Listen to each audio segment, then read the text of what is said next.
I'm going to show you why I'm an impulsive idiot and how you can avoid being just like me. Please don't take anything in this video too serious. I actually love Festool. As soon as I take a second mortgage on my house, I'm going to be buying a lot more of their tools. This is Sir Sandaleye. It's my palm sander. I've had it for about 10 years now. It's on hundreds of projects with me.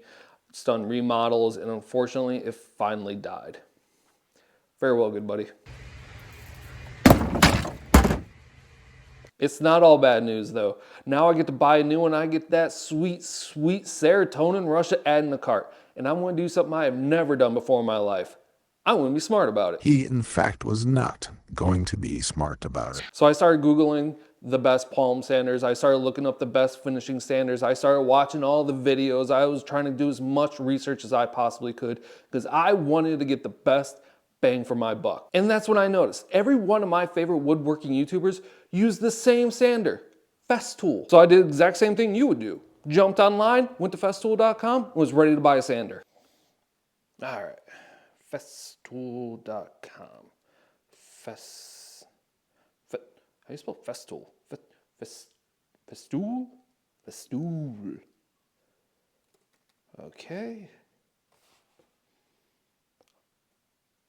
$400 for a sander, $500 for a sander, $1,000 for a vacuum? Get the fuck out of here. And that is when Ben remembered an ancient proverb. Okay, nope, gonna do it, gotta do it, gotta do it, I'm gonna do it, I'm gonna do it, I'm gonna do it. Cheapest one, but I'm gonna get it.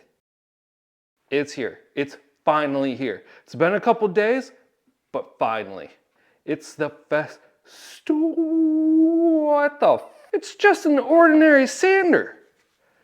And the cord's not attached. What the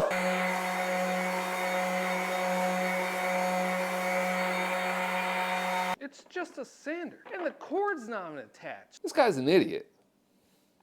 Well, it costs $230 and I'm not impressed with it. So what do you think I did? What?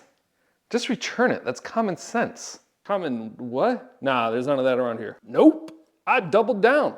I bought another one. Boom. This bad boy is a Black & Decker 5-inch random orbital sander BDE something something something something.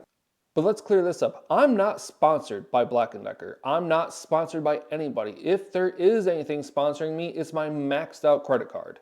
This is the most rated orbital sander on Amazon. That's 4.5 stars. It has over 13,500 reviews and is in the top 5 of pretty much every single best orbital sander of 2022 you're gonna find on Google. And it's only $35.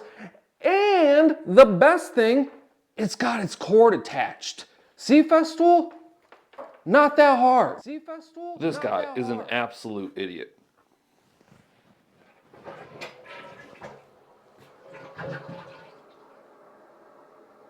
Why is this 35 and this is 230? Everyone's gonna be like, oh, well, because this is better. Is it really $200 better? But after I bought this one for $230, I had to buy this one for $35 just to see if it's really worth $200 more. That's why I got it. I needed to see for myself side by side if it is actually worth it. Now I know this is where pretty much every other video goes, yes, yes it is. It's Festool. It's definitely worth every penny. I'll never go back. No, it's not. It's not worth that much more. Trust me, it's not. But that also brings up a subject of why does everyone hate sanding so much? It's not that bad. I have fun doing it. See? By the way, I don't have copyright to this music, so here's some royalty free.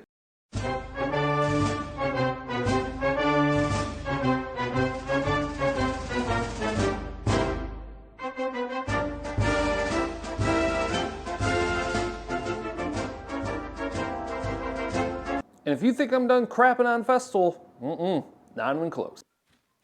You see, this is a normal sander. It has 8 nice little holes right here for dust intake. It's pretty much universal because this is sandpaper. This has also 8 nice little holes here. It's so companies can make competitive sandpaper at competitive prices. But what does Festool do? They got to make it weird.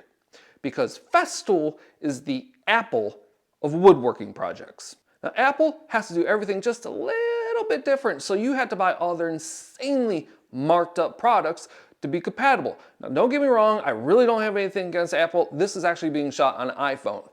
But it's the same thing Festool did. There's no reason to change the pattern. You did it so you could sell your sandpaper. Insanely marked up sandpaper. Insanely marked up. $200.